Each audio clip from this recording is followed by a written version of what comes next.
berikut.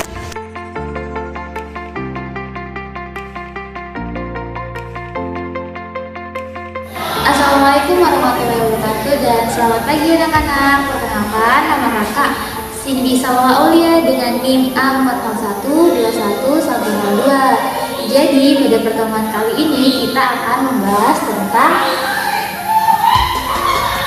titik dan sudut. Jadi di sini Ibu akan menjelaskan titik. Nah, titik itu dia itu abstrak, tidak bisa kita definisikan. Jadi di sini Ibu hanya akan menuliskan seperti apa titik itu. Misalkan di sini ada titik A dan di sini ada titik B. Jadi kita tulis bahwa di sini ada titik A, B. Sudah. Ya, kita masuk ke materi sudut. Nah, misalnya di sini kakak mempunyai dua buah garis ya. Nah, dua garis kita satukan di titik pangkalnya. Nah, yang dikatakan sudut adalah ini.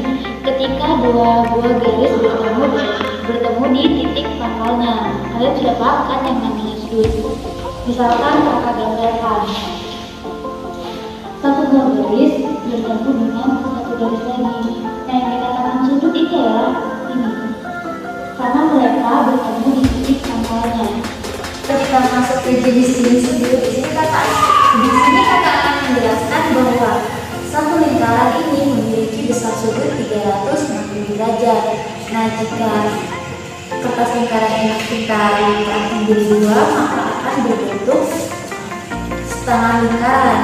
Nah, tentu saja besar sudut setengah lingkaran tidak sama dengan satu lingkaran, karena ini adalah setengah dari satu lingkaran. Jadi besar sudut setengah lingkaran itu adalah 180 derajat.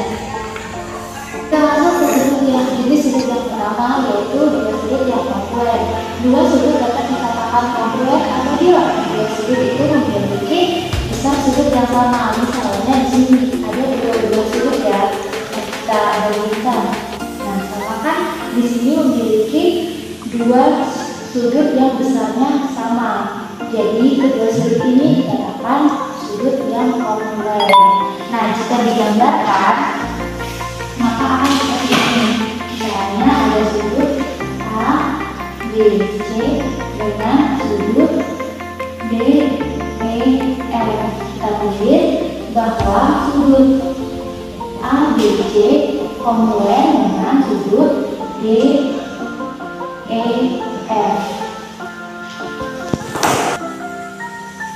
Oke, jadi sudut yang kedua yaitu sudut siku-siku. Nah, kenapa dikatakan sudut siku-siku? Karena ini adalah sudut siku-siku. Mengapa dikatakan sudut siku-siku? Karena dia memiliki bentuk seperti siku-siku manusia. Siku manusia. Sama kan? Kayak ini. Sama. Nah, sudut siku-siku ini memiliki besar sudut 90 derajat. Jika kita gambarkan,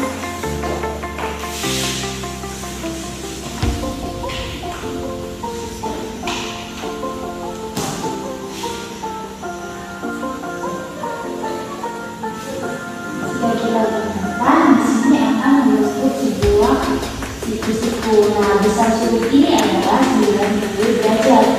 Kenapa demikian? Karena sudut siku-siku itu terbentuk dari setengah lingkaran yang kita bagi dua. Nah, seperti yang kakak jelaskan tadi bahwa setengah lingkaran itu memiliki besar sudut 180 derajat. Nah, jika kita bagi dua, maka akan sebelah memiliki besar sudut 90 derajat dan di sini pun memiliki besar sudut 90 derajat. Oleh sebab itu, sudut siku-siku dia memiliki besar sudut 90 derajat.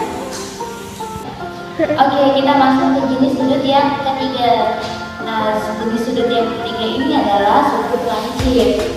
Sudut lancip ini memiliki besar sudut kurang dari 90 derajat.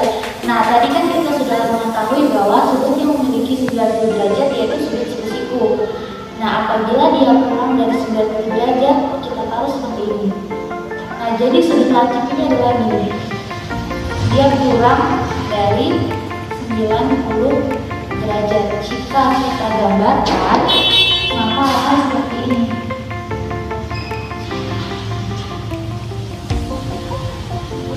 Ini adalah sudut lancip.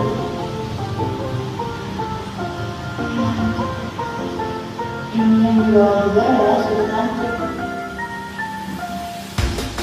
Karena besar sudut di sini adalah 45 derajat dan di atas itu 45 derajat. Nah, 45 derajat sendiri ini kan kurang dari 90 derajat. Itu sebabnya kita katakan sudut lancip, dan bentuknya pun dia seperti lancip sekali kan. Oke. Nah, kita masuk ke jenis sudut yang terakhir. Nah, jenis sudut yang terakhir ini namanya adalah sudut tumpul. Nah, sudut tumpul sendiri ini memiliki besar sudut lebih dari 90 derajat. Seperti yang dijelaskan tadi bahwa 90 derajat seperti ini. Jika lebih dari 90 derajat kita geser lagi. Nah, gambaran sudut tumpul itu seperti ini. Jika kita gambarkan di papan tulis, maka seperti ini.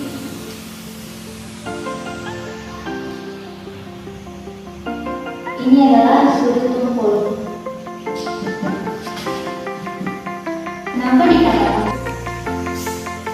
dikatakan sudut tumpul? Karena bentuknya pun tidak selantip seperti sudut lancip yang barusan kita pelajari. Nah, sudut tumpul ini memiliki besar lebih dari 90 derajat. Jika kita gambarkan kan, jika 90 derajat maka akan seperti ini. Di sini 90 derajat dan ini adalah lebih dari itu. Maka itulah kita sebut dengan sudut tumpul karena besarnya lebih dari 90 derajat. Assalamualaikum warahmatullahi wabarakatuh. Hai, perkenalkan nama saya Naila Salihah Dayani dengan NIM A401210806. Di sini saya akan membawakan materi mengenai garis dan bidang. Untuk lebih jelasnya silakan simak video berikut. Hai, pertama-tama saya akan menjelaskan mengenai apa itu garis. Jadi, garis merupakan gagasan abstrak yang lurus, memanjang kedua arah, tidak terbatas. Ada dua cara melakukan penamaan untuk garis, yaitu sebagai berikut. Pada penamaan garis terdapat dua contoh, yaitu contoh pertama, garis dinyatakan dengan huruf kecil, contoh garis M, garis I, dan sebagainya. Nah, mari kita buktikan dengan kita gambarkan sebuah garis. Untuk teman-teman sendiri, saat Anda akan menggambar sebuah garis, seharusnya Anda menggunakan sebuah mistar dan agar hasilnya menjadi lebih rapi dan juga lurus.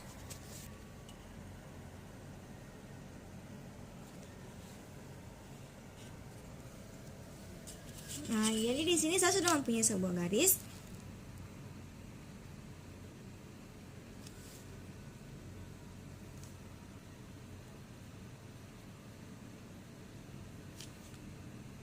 Jadi garis ini bisa kita namakan dengan menggunakan huruf kecil, yaitu contohnya seperti M. Jadi ini merupakan garis M. Oh ya, untuk contoh kedua, garis yang dinyatakan dengan perwakilan dua buah titik ditulis dengan huruf kapital, misalnya garis AB, garis CD, dan sebagainya. Nah, di sini saya akan menggambar sebuah garis lagi. Ingat ya, saat Anda menggambar sebuah garis, sebaiknya Anda menggunakan sebuah mistar agar hasilnya menjadi lebih lurus dan rapi.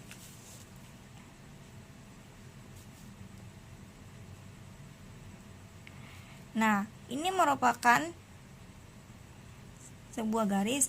Nah, untuk garis ini kita akan melakukan penamaan untuk contoh kedua, yaitu menggunakan huruf kapital, itu A dan B. Jadi ini merupakan contoh garis yang menggunakan penamaan dengan huruf kapital. Oh ya, garis juga sering disebut sebagai unsur geometri satu dimensi. Hal tersebut dikarenakan garis merupakan sebuah konsep yang hanya memiliki unsur panjang saja. Sinar garis merupakan bagian dari garis yang memanjang ke satu arah dengan panjang tak terhingga. Contoh sinar garis yaitu akan saya gambarkan seperti berikut. Nah, untuk sinar garis dapat kita gambarkan sebagai berikut.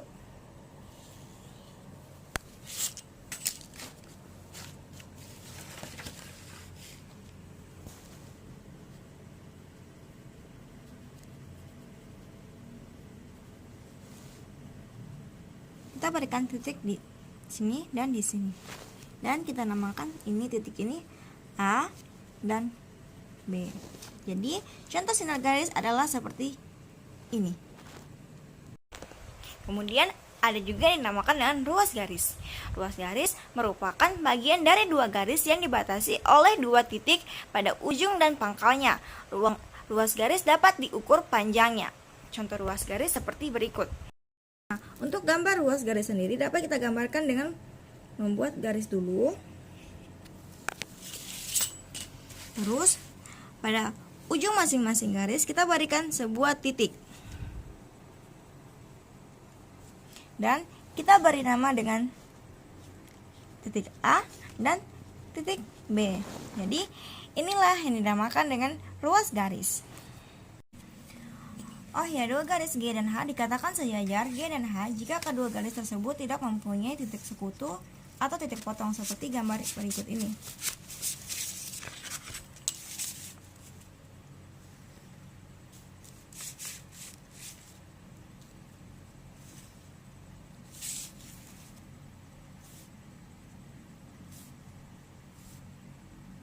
Jadi ini adalah garis G dan ini adalah garis H. Jadi di antara dua garis G dan H ini tidak mempunyai titik potong, berbeda dengan garis K dan M yang memiliki titik potong. Contohnya seperti ini.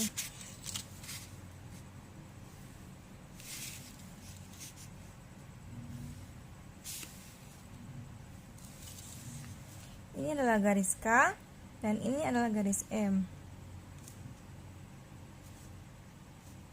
Titik potongnya yaitu di sini.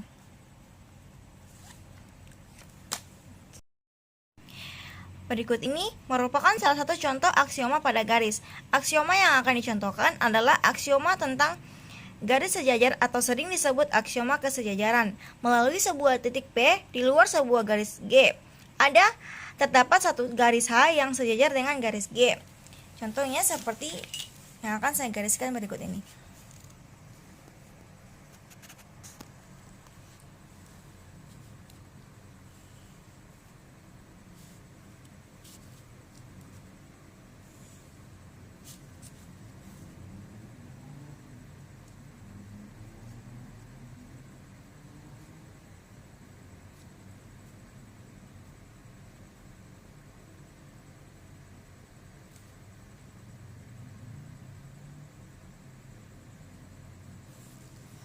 Nah, jadi ini merupakan titik potongnya. Ini garis H dan ini garis G.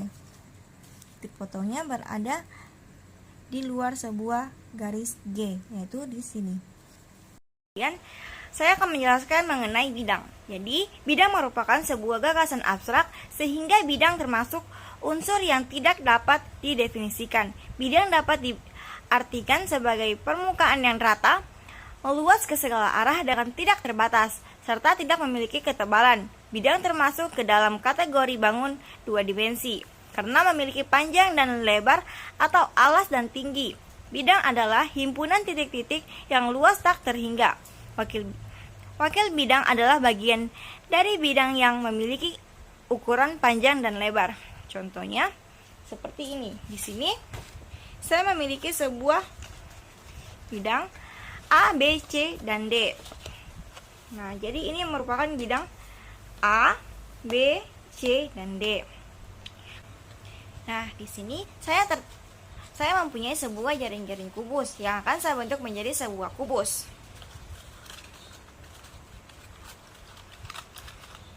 Setelah menjadi sebuah kubus, kemudian kubus ini akan saya namakan sebagai kubus A, B, C, D, dan E, F, G, H. Nah, pada kubus ini terdapat 3 bidang, yaitu bidang A, B, C, D, bidang D, C, G, H, dan bidang D, B, G.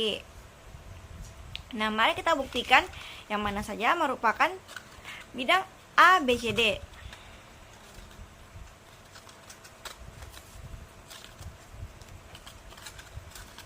Jadi, pada kubus ini yang merupakan bidang A, B, C, D, yaitu yang bagian alasnya, yaitu yang ini.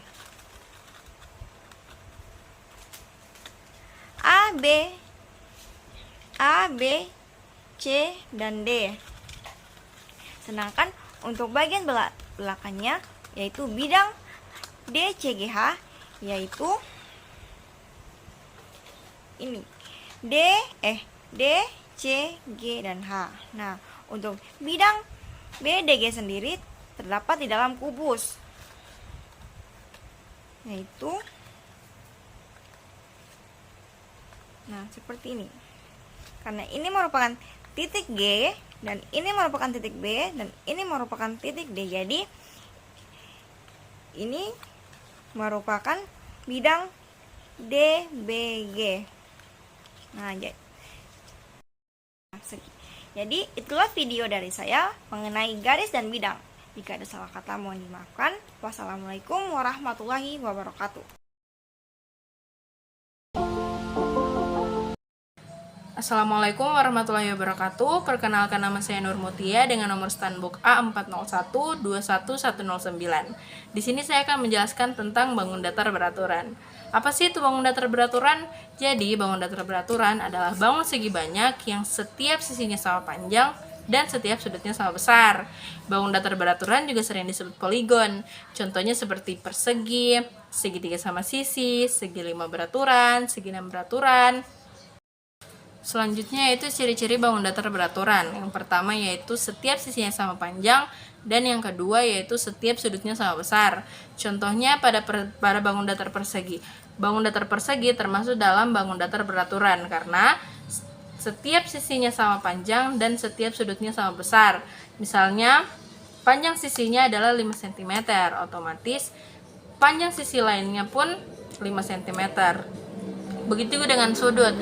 Ini termasuk sudut siku-siku, yaitu memiliki besaran 90 derajat. Otomatis, besar sudut yang lain juga memiliki besar 90 derajat.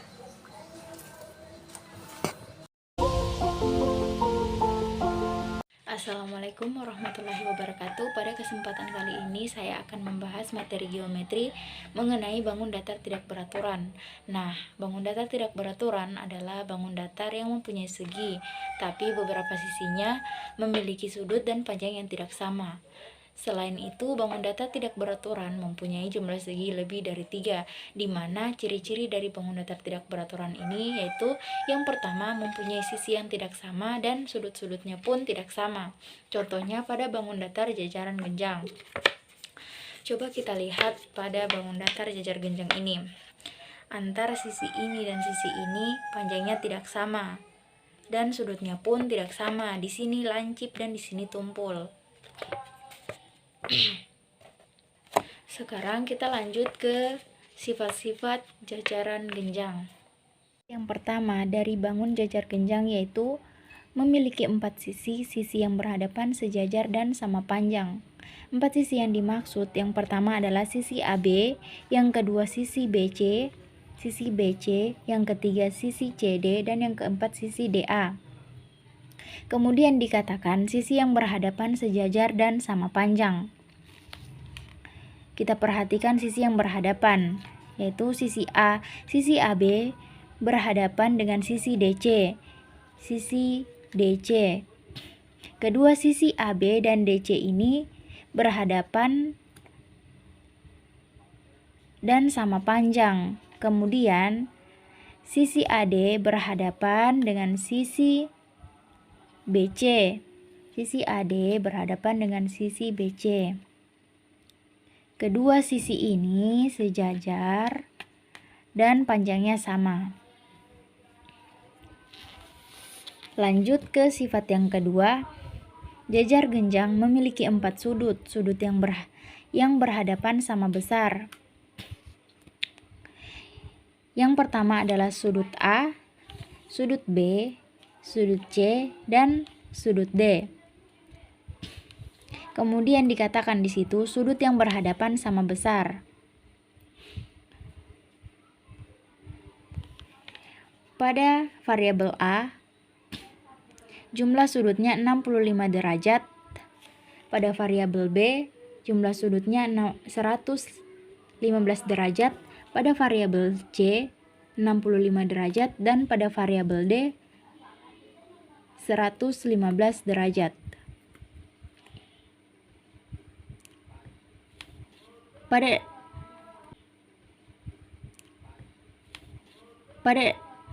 Di sifatnya dikatakan sudut yang berhadapan sama besar. Kita perhatikan sudut yang berhadapan. Sudut A berhadapan dengan sudut C. Ukurannya sama, yaitu sama-sama 65 derajat. Kemudian pada sudut B, dia berhadapan dengan sudut D. Ukurannya pun sama, yaitu sama-sama 115 derajat. Jadi, pada jajar genjang, sudut yang berhadapan sama besar. Kita lanjut ke sifat yang ketiga, yaitu jumlah semua sudut dalamnya 360. Maksudnya, jika keempat sudut ini kita jumlahkan, maka akan kita peroleh hasilnya 360 derajat. Selanjutnya dikatakan di situ sudut yang berdekatan saling berpelurus. Maksudnya, jika sudut A dan sudut B dijumlahkan, maka kita peroleh hasilnya 180 derajat. Kita perhatikan sudut yang berhadapan. Sudut A berhadapan dengan sudut B. Jika kita jumlahkan 65 derajat ditambah 115 derajat, maka kita peroleh hasilnya 180 derajat. Kemudian, sudut A berdekatan dengan sudut D. Jika kita jumlahkan 65 derajat ditambah 115, maka kita peroleh hasilnya 180 derajat atau saling berpelurus. Assalamualaikum warahmatullahi wabarakatuh. Perkenalkan, nama saya Nurul Rizkita dengan nomor stand buka 401211163. Pada kesempatan kali ini saya akan menjelaskan apa itu kongruen. Nah, kongruen itu adalah dua buah bangun datar yang memiliki ukuran dan jenis yang sama. Contohnya itu seperti ini. Saya memiliki dua buah kertas origami dengan bentuk persegi dengan masing-masing ukuran 5 cm. Jadi yang disebut dengan kongruen itu seperti ini, yaitu memiliki ukuran dan jenis yang sama. Ukurannya masing-masing 5 dan jenisnya bangun datar persegi. Sekian dan terima kasih. Wassalamualaikum warahmatullahi wabarakatuh. Perkenalkan, nama saya Kurnia Launu dengan NIM A401213334. Nah, di sini saya akan menjelaskan materi kesebangunan. Syarat kesebangunan itu yang pertama sudut yang bersesuaian sama besar, dan yang kedua itu perbandingan sisi yang bersesuaian senilai. Nah, di sini ada dua buah segitiga yang dimana yang pertama itu kita akan mencari sudut yang bersesuaian. Sudut A bersesuaian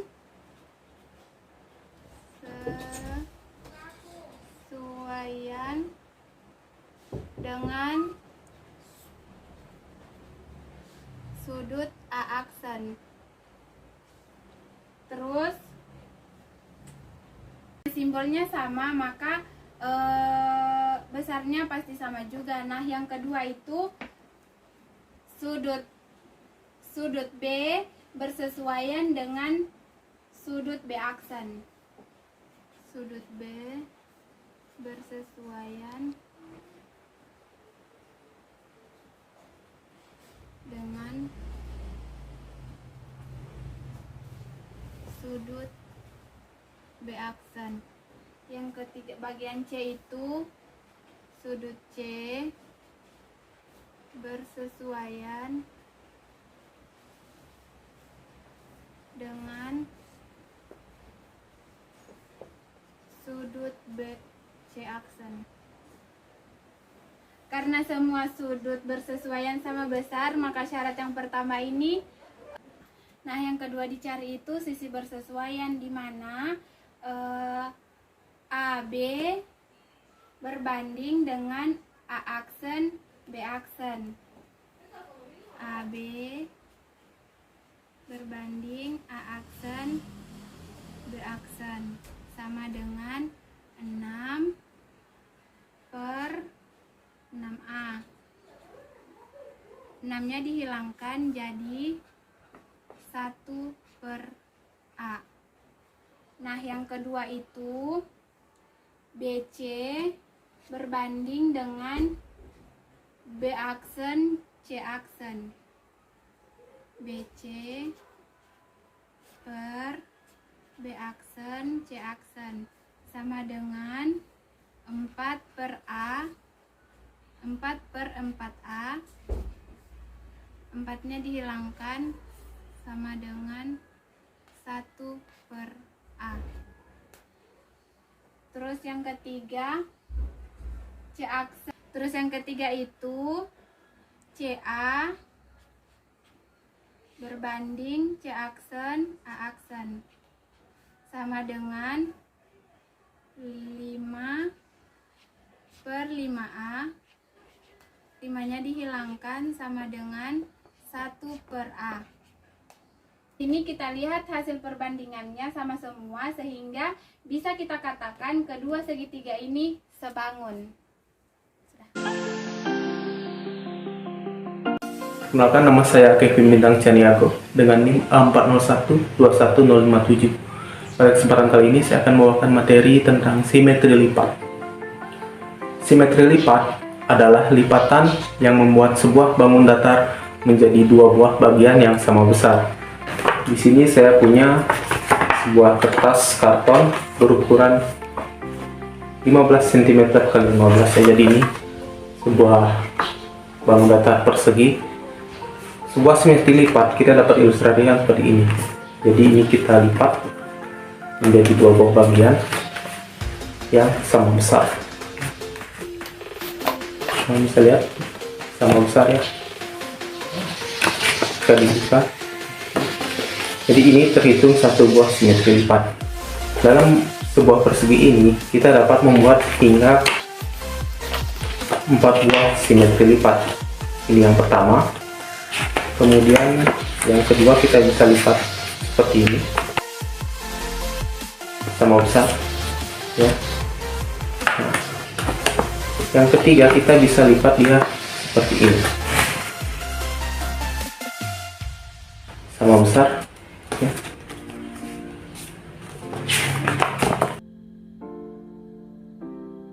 Sama besar. Jadi persegi ini dikatakan memiliki 4 buah simetri lipat. Mari kita hitung sama-sama ya. Yang pertama 1, yang kedua, ketiga, dan keempat.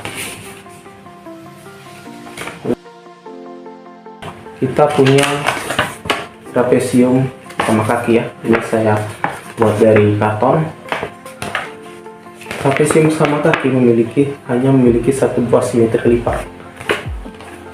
Kita praktekkan dia seperti ini ya. Sama besar di kedua belah sisinya. Jika kita lipat seperti ini ya, kita lipat. Apakah ini bisa disebut simetri lipat? Tentu tidak, karena sisi yang ini ya dengan dibaliknya itu tidak sama. Teman-teman bisa lihat di sini ada lebih sedikit ya bangun trapesium ini. Jadi dalam bentuk simetri lipat ini, dalam bentuk ini dia tidak bisa disebut sebagai simetri lipat di trapesium. Trapesium hanya bisa dilipat seperti ini ya. Bagian depan dengan belakangnya itu sama besar. Perkenalkan, nama saya Nadia Deswita dengan NIM A40121065. Di sini saya akan menjelaskan mengenai simetri putar. Simetri putar adalah objek kajian matematika dalam ruang lingkup geometri bangun datar yang ditentukan oleh sebuah titik pusat dengan besar dan arah putaran tertentu. Suatu bangun datar dikatakan mempunyai simetri putar jika bangun datar bisa diputar satu putaran penuh dan dapat kembali menempati posisi semula dengan tepat. Langkah-langkah menentukan jumlah simetri putar adalah: yang pertama, tentukan titik pusat putaran bangun datar yang diperoleh dari perpotongan sumbu simetri dari bangun datar tersebut. Yang kedua, jiplak bentuk bangun datar itu di atas sebuah kertas putih kosong. Jiplakan itu nantinya akan berguna sebagai alas. Yang ketiga, namai atau berikan lambang di setiap sudutnya. Dan yang terakhir, putar bangun datar sejauh 360 derajat searah dengan jarum jam. Dengan begitu, kamu bisa menghitung berapa kali bangun datar itu tepat menempati alasnya, yakni gambar bangun datar yang tadi kita jiplak. Yang pertama, segitiga sama sisi. Pertama-tama, kita tentukan titik pusatnya. Kemudian kita akan mencari berapa simetri putar pada segitiga sama sisi. 1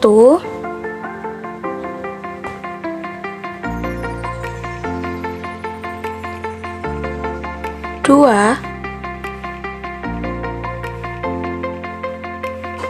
3.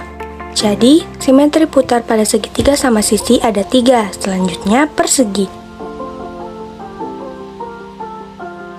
Pertama-tama, kita tentukan titik pusatnya. Lalu, kita putar. 1. Lalu kita putar lagi. 2.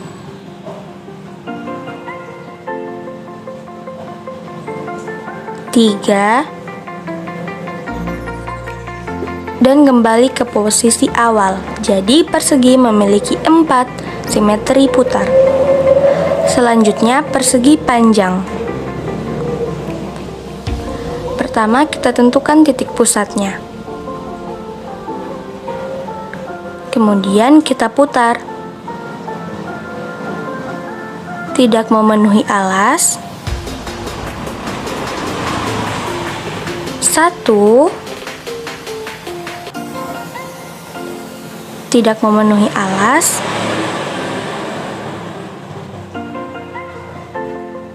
2. Jadi simetri putar pada persegi panjang ada 2. Selanjutnya segitiga sama kaki. Pertama kita tentukan titik pusatnya. Tidak memenuhi alas. Tidak memenuhi alas. Dan kembali ke posisi awal. Jadi segitiga sama kaki tidak memiliki simetri putar. Selanjutnya belah ketupat. Pertama kita tentukan titik pusatnya, kemudian kita putar. Tidak menutupi alas. Menutupi alas. 1. Kembali ke tempat semula. 2. Jadi belah ketupat memiliki 2 simetri putar. Selanjutnya layang-layang.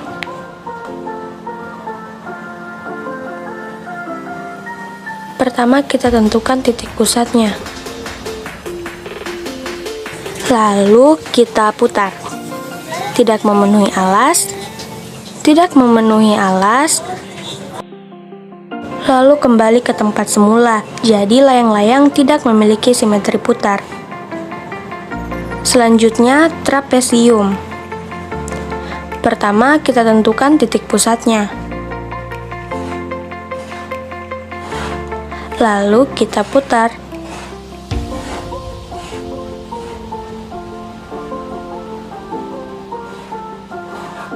Tidak memenuhi alas. Juga tidak memenuhi alas. Lalu kembali ke bentuk semula. Jadi trapesium juga tidak memiliki simetri putar. Kemudian jajar genjang. Pertama kita tentukan titik pusatnya.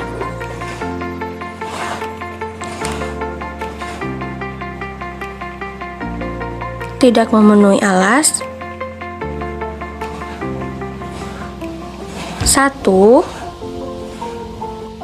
Lalu kembali ke posisi awal. Jadi jajar genjang memiliki 2 simetri putar. Yang terakhir lingkaran. Mari kita putar. Ternyata lingkaran setiap diputar selalu menutupi alas. Jadi simetri putar pada lingkaran yaitu tak terhingga. Itulah video pembelajaran dari kelompok kami. Lebih dan kurangnya mohon maaf. Sampai jumpa.